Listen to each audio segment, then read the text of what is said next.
There is something troubling about the political attitude of a lot of young people in Nigeria today. And here's the problem. The problem is that as a nation or as a generation that have faced a lot of political breakdown, political crisis, and a whole lot of political hardship, we would, ordinarily you would have expected us to be that generation, that would lead the forefront in terms of change, in terms of reform.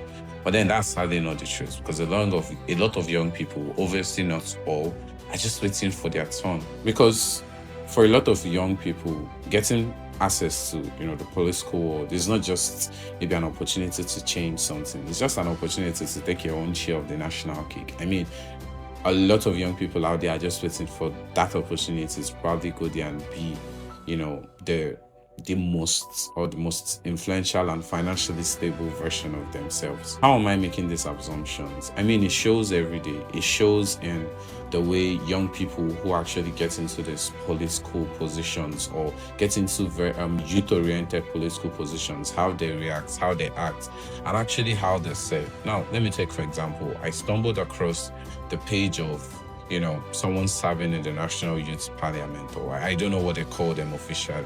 But then one of those days I was on the social media and then I came across this page, and it seems like they went on a visit to the National Assembly, and they were in long convoys and the whole armed security thing. Just it's a cool thing a Nigerian politician does, right? And then I saw this video, and from the tone of the video, from the reaction of the video, from the tone on his face, you could see that he was enjoying it. He was enjoying every moment of it. He was enjoying every moment of the long convoys, obviously funded by taxpayers' money. You can see that he was enjoying the whole show. But that particular moment actually sparked a lot of things that our leaders are not really the problem. It's the citizens. Because I mean, this kind of person that is probably in the National Youth Parliament would be one of the best positioned people to take over one office or the other tomorrow. And that's where the problem all begins.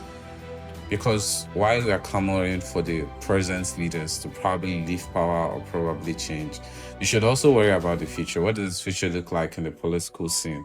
What does the young people who are lined up for success? How is your thinking mentality? And that's the problem. I mean, it's a rhetorical question.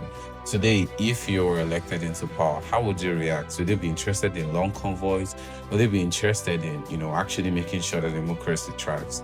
And, despite the fact that this is an individual choice, I also blame it on the system, because a system that makes being a politician one of the clearest paths to success.